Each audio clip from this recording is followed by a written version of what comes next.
অবশেষে খুলল Cambodia working visa. 2025 উপলক্ষে আমাদের অফিসে এসেছে কম্বোডিয়ার ওয়ার্কিং ভিসা। যারা কম্বোডিয়াতে যাওয়ার জন্য আগ্রহী তারা অবশ্যই নিচে দেওয়া দুটি নাম্বারে অবশ্যই যোগাযোগ করবেন। নিচে দেওয়া দুটি নাম্বারে হোয়াটসঅ্যাপ ইমো পেয়ে যাবেন। হোয়াটসঅ্যাপ ইমোতে কল দিলেই সম্পূর্ণ বিস্তারিত জানতে পারবেন। আর অবশেষে আমাদের অফিসে আসলো কম্বোডিয়ার ওয়ার্কিং ভিসা। সম্পূর্ণ বৈধভাবে আপনারা কোনো ঝামেলা ছাড়াই কম্বোডিয়াতে যেতে পারবেন। কম্বোডিয়াতে কনস্ট্রাকশনে প্রচুর পরিমাণে শ্রমিক লাগবে। সেখানে হেল্পারদের বেতন হবে প্রায় $500 মতো US ডলার।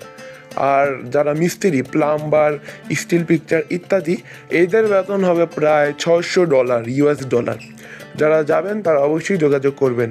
নিচে দেওয়া যে দুটি নাম্বার দেখতে পাচ্ছেন এই দুটি নাম্বারে হোয়াটসঅ্যাপ ইমো দুটোটাই পেয়ে যাবেন। হোয়াটসঅ্যাপ ইমোতে কল দিলেই সম্পূর্ণ বিস্তারিত জানতে পারবেন।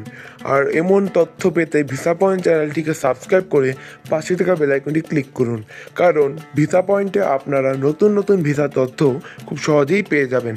Cambodia working visa 2025। এরই মধ্যে আমাদের অফিসে খবর এসেছে কম্বোডিয়া ওয়ার্কিং ভিসা এসেছে, তাই আপনাদের জন্য নতুন একটি ভিডিও বানালাম। তার মধ্যে যারা মালয়েশিয়া কলিং ভিসার তথ্য জানতে চাচ্ছেন, অনেকেই আমাকে কমেন্টে জিজ্ঞেস করতেছে যে মালয়েশিয়া কলিং ভিসা কবে আসবে। কলিং ভিসা আসার চান্স হলো প্রায় 70% ফেব্রুয়ারি মাসে মালয়েশিয়ার কলিং ভিসা আসার চান্স প্রায় 70%-এর মতো। যারা কলিং ভিসায় মালয়েশিয়ায় যেতে যাচ্ছেন তাদের ফেব্রুয়ারি মাস পর্যন্ত অপেক্ষা করতে হবে। আর যারা মালয়েশিয়ায় ফ্যাক্টরি ভিসায় যেতে যাচ্ছেন তারা আমাদের সাথে যোগাযোগ করতে পারেন, কারণ মালয়েশিয়াতে ফ্যাক্টরিতে শ্রমিক নিয়োগ চলছে। যারা মালয়েশিয়াতে ফ্যাক্টরি শ্রমিক হিসাবে যেতে যাচ্ছেন তারা অবশ্যই যোগাযোগ করবেন।